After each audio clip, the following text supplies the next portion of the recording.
Hey everyone, this is Ben. Another PA-IPL ride for the month here, and can't seem to escape the rain this month. It's drizzly here, and I get to ride with my friend Ryan, who's in the midst of a lengthy tour of DC, Maryland, Pennsylvania, and a bit of New York. He's gonna do more like 100 miles today. I'm gonna ride until I'm tired and then turn off. But Ryan's a old friend from our time in Pasadena, and it's great to reconnect in this way and to ride together. More updates as we go. Pumping up the bikes in the rain. We are starting a ride up here in Lock Haven, home to the Piper Aviation Museum, which, as it turns out, is right here. Riding in the rain.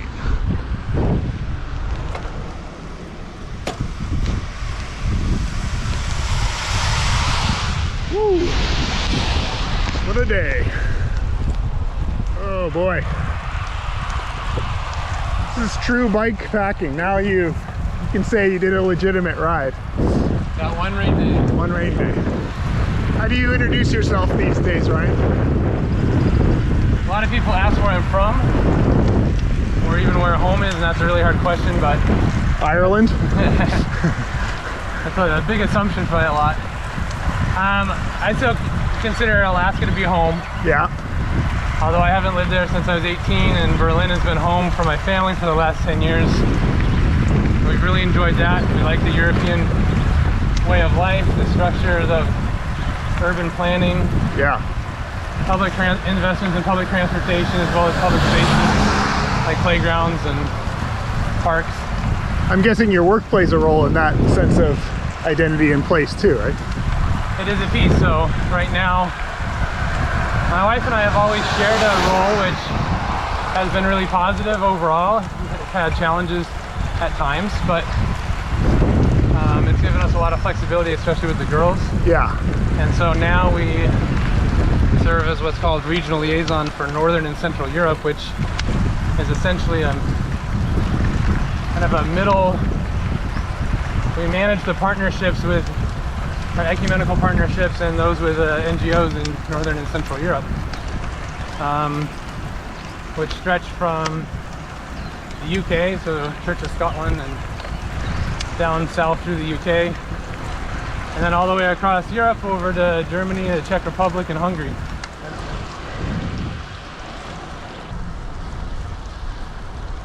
Yeah, the work in Berlin was primarily focused on a migrant community and a lot of work within migrant church communities. Yeah. That have been in Berlin longer, you know, like Orthodox communities and others. But migration is a major theme for all of our partners across Europe. Okay. From the north to the south. We also actually support right now some of the partnerships in the Mediterranean from Portugal, Spain, Italy, and Greece as well. And migration is probably a major topic for them. But some of the other main ones are poverty, especially around the Mediterranean area, as a lot of wealth is concentrated in northern Europe. But then overall also eco-justice, climate change initiatives are becoming more and more important. And those things are all related too, right? Like we're learning that climate change is disproportionately affecting those who are at a lower socioeconomic level. Right. Yeah, and it drives migration. Drives migration. As degradation of livable spaces and land for agriculture or just living. And then also militarism is a big issue. That's a driving force for migration as well, obviously from displaced peoples, but also then impacts the environment. There's a nice big bike sign. You know, we've been there. The Russian invasion of Ukraine is, you know, been going on, most Ukrainians will say, since the takeover of Crimea in 2014, but then in earnest in other parts of Ukraine since 2014 21, Yeah. I think 22. And that has really changed the dynamics of Europe, Yep. especially Germany. The conversations around, you know, the role of military and supporting the military for countries that wanted to invest less Yeah. in military and invest more in society. It's really tested that. And this is, I would say, like an existential threat, perceived as an existential threat for Europe. Argument or perspective that NATO had also been increasing and building up, Yeah. and how much that fed into this is important to assess. Yeah, our sense of security is so convoluted these days. Oh, and the route turns. Route G. I guess that was it, but Well, you're doing a bit of a trip supporting or visiting supporting congregations. that's right, yeah. So there's 4 congregations that I've kind of strung together here. Doing it by bike. Doing it by bike. I think I saw a post where you talked about how many pounds of CO2 is Yeah. being saved instead of driving a car. Yeah, that was a little Strava calculation when I selected the commute option. So Oh yeah, it's been around 40 kilograms of CO2 per day, that's awesome. around 100 miles or so, give or take, you know.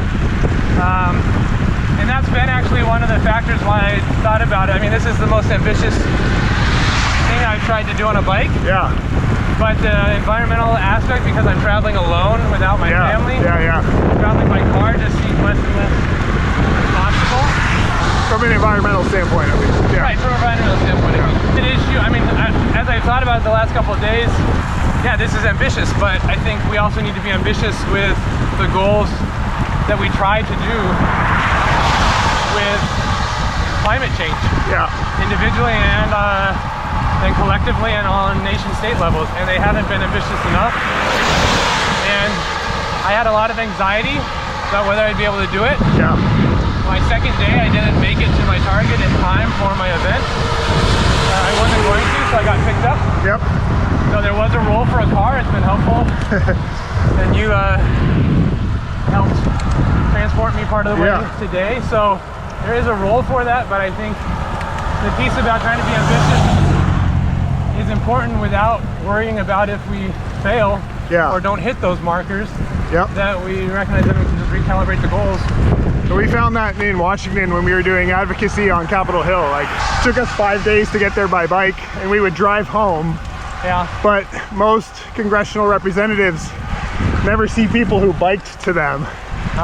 And even though cars were involved, it was a significant thing to hear. Oh wow, you biked here from Pennsylvania? You know, like, yeah, it changes the conversation then too. Yeah.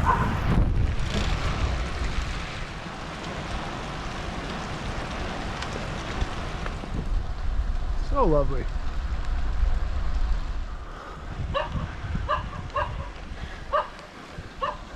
Hey, pup.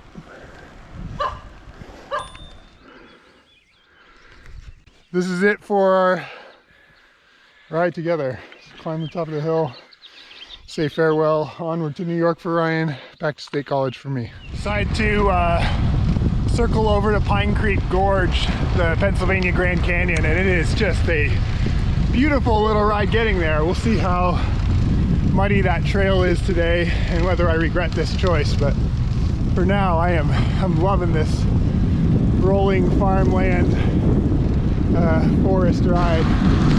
Pretty great.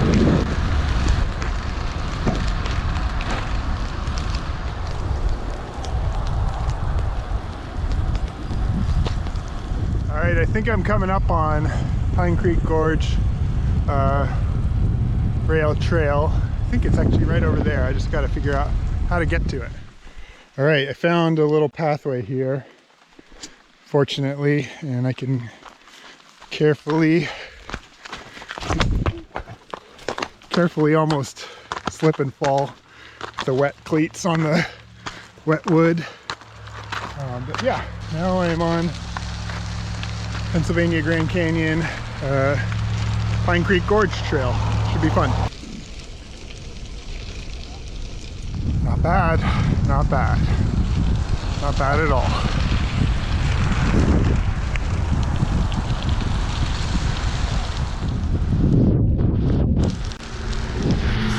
Made it back to the car. It was a good ride. Glad to connect with Ryan. Sad to say goodbye, but really lovely to get out, even with the bad weather.